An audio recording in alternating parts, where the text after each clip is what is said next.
Mix chowmein খেতে তোমরা কে কে ভালোবাসো অবশ্যই কিন্তু কমেন্ট করে জানিও। এবার চলো যাওয়া যাক রেসিপিতে।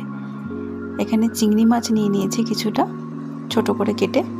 এরপর এতে হলুদ, লবণ আর একটু গোলমরিচ গুঁড়ো দিয়ে খুব ভালোভাবে মাখিয়ে নেব। কিছুটা পনির নিয়ে নিয়েছি ছোট করে কেটে, কিছুটা চিকেনও নিয়ে নিয়েছি ছোট পিস করে।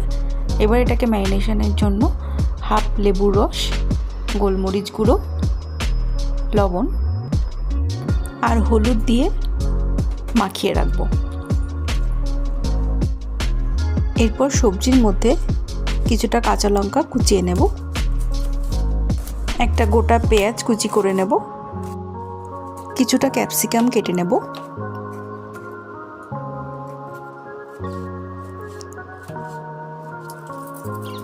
আর কিছুটা গাজর ছোট ছোট করে কেটে নেব। এরপর কিছুটা রসুন কুচিয়ে নেব। সব কিছু কাটা এবং ম্যারিনেশন হয়ে যাওয়ার পরে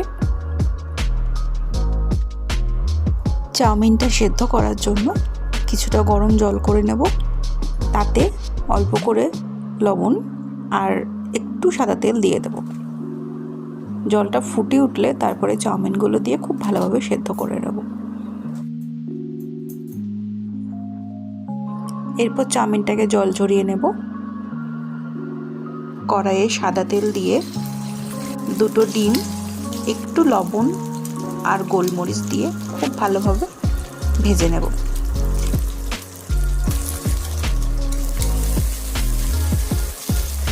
একদম ঝুড়ো ঝুড়ো করে নেব।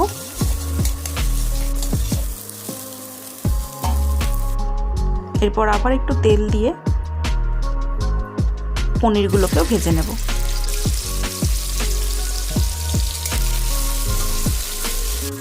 পনিরের মধ্যে সামান্য একটু লবণ দিয়ে দেব।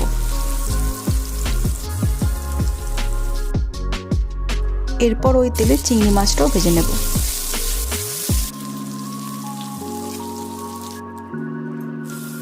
এরপর চিকেনের পিসগুলো দিয়ে সেটাকে একটু সময় ধরেই ভাজতে হবে। তাই এর মধ্যে একে একে দিয়ে দেব জিরে গুঁড়ো, ধনে গুঁড়ো, সামান্য একটু চাট মশলা আর সয়া সস। এরপর খুব ভালোভাবে ভেজে নেব। সব ভাজা কমপ্লিট হয়ে গেলে কড়াইয়ে তেল দিয়ে ফোড়নে কিছুটা রসুন কুচি দিয়ে দেবো।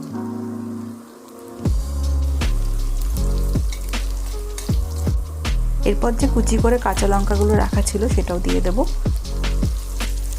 কুচনো পেঁয়াজটাও দিয়ে দেব।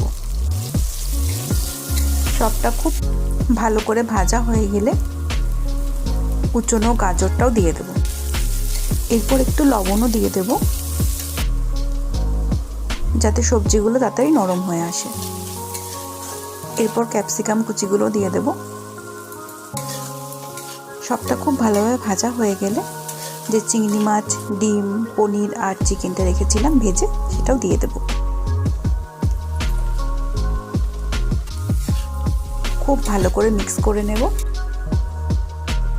এরপর এখানে সয়া সস আর টমেটো সস মিশিয়ে রেখেছিলাম সেটা দিয়ে দেব। এরপরে সবটা ভাজা হয়ে গেলে সেদ্ধ করে রাখা চাউমিনটাও দিয়ে দেব। খুব ভালোভাবে মিশিয়ে নেব। পরিমাণ মতো লবণ দিয়ে দেব